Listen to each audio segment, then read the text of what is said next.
Dan sebagai tanda kasihku kepadamu, aku berikan semuanya.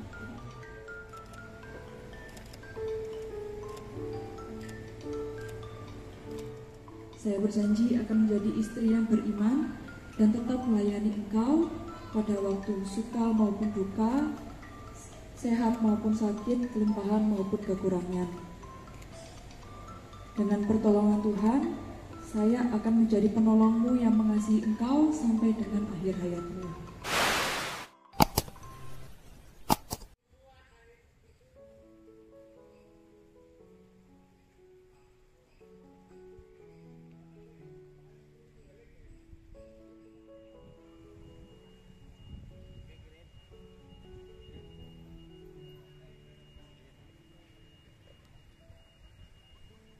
Ucapan selamat. Yo, selamat. Congratulations. Pak Yang. Iya. Yang berbahagia Pak Yang. Ojo muni Pak Yang tok, Bos Yang iki. Oh. Ayo nek ngene nek ora Pak Bos ndak iso ngene. Nek gak Pak Bos masuk iso tekan kene. Turun mungkin. Ketoke lho. Iya.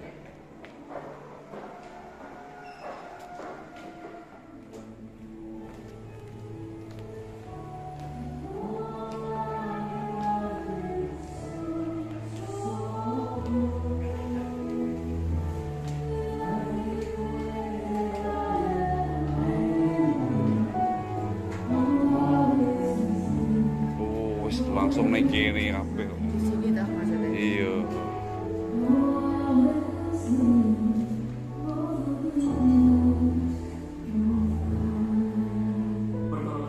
Kami juga siap untuk firman-Mu. Ketika kami mendengar firman, kami percaya bahwa ada janji Allah di dalamnya. Terima kasih Tuhan. Hanya di dalam nama Tuhan Yesus Kristus kami berdoa dan mengucap. Dan saya percaya Tuhan Yesus yang sama ada di tempat ini, yang akan melengkapi setiap kebahagiaan dan sukacita buat Gunawan juga Stefani. Ini adalah pemberkatan nikah kudus Gunawan Kristanto, putra dari Bapak Kue Wiho dan Ibu Lini Yoknio, dengan Stefani Permatasari, putri dari Bapak Kuntomo dan Ibu Yatni Ningsi. Satu firman Tuhan di dalam Kolose pasal yang ketiga, ayat ke-14 dan 15, dikatakan seperti ini. Dan di atas semuanya itu, kenakanlah kasih sebagai pengikat yang mempersatukan dan menyempurnakan. Dan hendak Panggil menjadi satu tubuh dan bersyukurlah karena itu. Bapak Ibu Saudara, tidak ada hal yang bisa menjadi pengikat yang mempersatukan dan menyempurnakan selain daripada kasih Kristus. Rahasianya yaitu kasih Kristus di dalam pernikahan.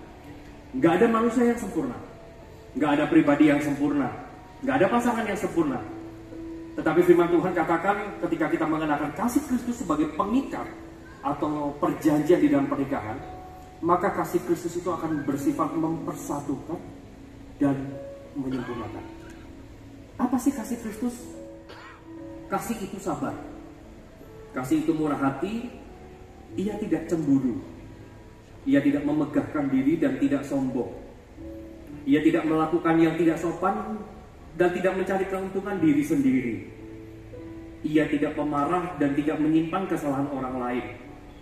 Ia tidak bersuka cita karena ketidakadilan, tetapi ia bersuka cita karena kebenaran. Ia menutupi segala sesuatu dan percaya segala sesuatu, mengharapkan segala sesuatu, sabar menanggung segala sesuatu, dan kasih tidak berkesudahan. Sebagai pengikat di dalam pernikahan. Dari firman Tuhan ini kita bisa mengerti sifat kasih Kristus. Yang pertama, kasih Kristus itu selalu mendewasakan. Karena sifat dari kasih Kristus adalah mendewasakan. Mendewasakan orang-orang, pribadi-pribadi atau pasangan-pasangan yang tidak dewasa. Makanya pernikahan harus takut akan Tuhan. Supaya apa? Di mana ada Tuhan, di sana ada kedewasaan yang akan dikerjakan. Pernikahan yang baik adalah pernikahan yang dibawa semakin hari semakin dewasa. Pribadi yang satu dengan yang lain saling memiliki sebuah kedewasaan. Nggak saling menuntut tetapi saling memberi. Itulah kedewasaan. Dan kasih itu yang mengubah segala. Gak ada batasnya. Kasih manusia terbatas sekali. Maka mengapa pernikahan itu harus takut Tuhan? Karena kasih Kristus itu yang akan membuat kasih kita gak akan pernah habis. Kalau kita melihat dari peristiwa perjamuan di Kana, bagaimana Yesus mengubah air menjadi anggur, firman Tuhan katakan bahwa orang itu selalu menyediakan anggur yang baik dulu, baru setelah itu anggur yang kurang baik. Tetapi sampai hari ini engkau menyediakan anggur yang terbaik. Itulah pernikahan di dalam Kristus. Hari ini mengasihi, tapi sampai masa tua kasih itu semakin besar. Kasih gak boleh berkesudahan hanya karena kita hari ini masih muda, masih cantik dan tampan, kita mengasihi. Tetapi ketika sudah bertambah usia, bertambah tua, maka kasih itu mulai berangsur-angsur menghilang. Enggak. Sampai kepada masa tua kita, sampai kepada maut memisahkan. Shalomku kuberikan kepadamu, dan apa yang kuberikan tidak seperti yang diberikan oleh dunia kepadamu. Tahukah, di dalam sebuah pernikahan yang takut akan Tuhan, Yesus memberikan shalom. Dan shalom ini, damai sejahtera ini bukan cuma sekadar kata shalom sebagai sapaan, tetapi firman Tuhan katakan damai sejahtera ku tinggalkan bagimu, damai sejahteraku ku berikan kepadamu. Damai sejahtera yang ada Di dalam sebuah perahu, ada murid-murid Yesus di dalamnya, lalu perahu itu dihajar oleh badai.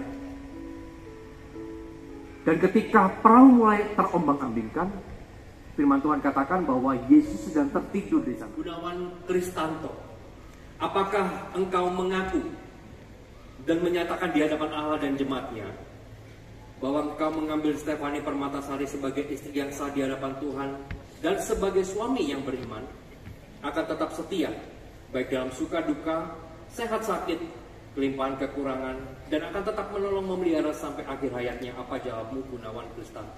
Saya berjanji. Dan apakah engkau berjanji untuk hidup suci dengan istri, yaitu Stefani Permatasari, sesuai dengan firman Tuhan? Apa jawabmu, Gunawan Kristanto? Saya berjanji. Dan apakah engkau berjanji, bila di dalam pernikahan ini engkau dianugerahi anak-anak oleh Tuhan, maka engkau akan mendidik anak-anakmu untuk berbakti dan menghormati Allah Bapa, Allah Putra, dan Allah Roh Kudus? Apa jawabmu, Gunawan Kristanto? Saya berjanji. Dan kepada Stefani Permatasari, apakah engkau mengaku dan menyatakan di hadapan Allah dan jemaatnya bahwa engkau menerima Gunawan Kristanto sebagai suami yang sah di hadapan Tuhan dan sebagai istri yang beriman, akan tetap setia baik dalam suka duka, sehat sakit, kelimpahan kekurangan, dan akan tetap menolong memelihara sampai akhir hayatnya? Apa jawabmu, Stefani Permatasari? Ya, saya berjanji. Dan apakah engkau berjanji untuk hidup suci dengan suamimu sesuai dengan firman Tuhan? Apa jawabmu, Stefani Permatasari? Ya, saya berjanji. Dan apakah engkau berjanji bila di dalam pernikahan ini engkau dianugerahi anak-anak oleh Tuhan, maka engkau akan mendidik anak-anakmu untuk berbakti dan menghormati Allah Bapa, Allah Putra, dan Allah Roh Kudus? Apa jawabmu, Stefani Permatasari? Ya, saya berjanji. Bersama-sama kita akan mendengar janji pernikahan yang akan diucapkan oleh kedua mempelai dan yang akan diikuti oleh pengenaan cincin. Seperti kita tahu bahwa lambang pernikahan adalah cincin dengan arti kasih yang tidak terputus dan tidak berujung. Silakan Gunawan ucapkan janji. Hari ini tepat 3 tahun kita menjadi hubungan. Pada saat itu aku nggak pernah berpikir tuh bisa sampai sejauh ini. Tapi janjiku kepada Stefani untuk selalu setia dan selalu menjaga Stefani, aku asal pegang itu. Dan pada hari ini 3 tahun kemudian, aku berjanji di hadapan pastor, keluarga besar, dan juga seluruh hadirin di sini, saya berjanji dan meminta engkau untuk menjadi istriku yang sah dan satu-satunya. Saya berjanji akan menjadi kepala keluarga yang beriman, yang akan senantiasa menjagamu, bersamamu di segala suka, duka, senang maupun susah, segala kelimpahan atau kekurangan, sampai dengan akhir hayat kita berdua. Saya juga berjanji, saya akan menjadi seorang keluarga juga yang akan membawa anak-anak kita nanti ke arah yang lebih baik, ke arah kemuliaan, untuk menuju kemuliaan Tuhan. Saya berjanji juga akan mengasihi engkau sama seperti Kristus mengasihi jemaatnya. Enggak cuma engkau, tapi juga keluargamu dan juga anak-anak kita. Dan sebagai tanda kasihku kepadamu, aku berikan cincin ini.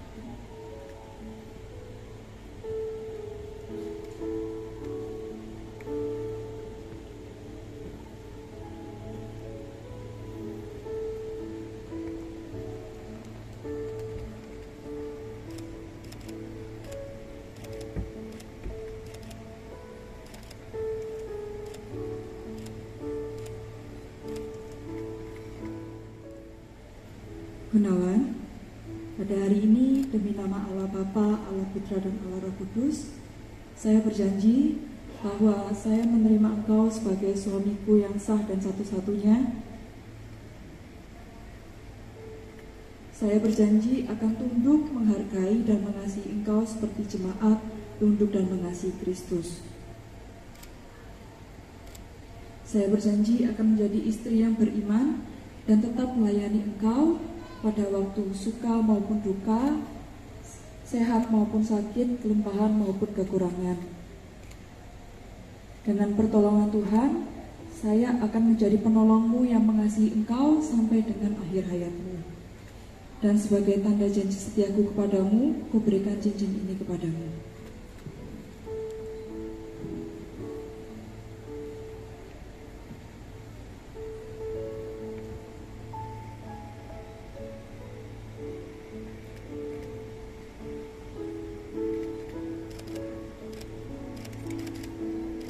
Baik Gunawan juga Stefani bisa berlutut di altar. Saya mengundang kedua orang tua bisa bangkit berdiri dan berada di belakang anaknya.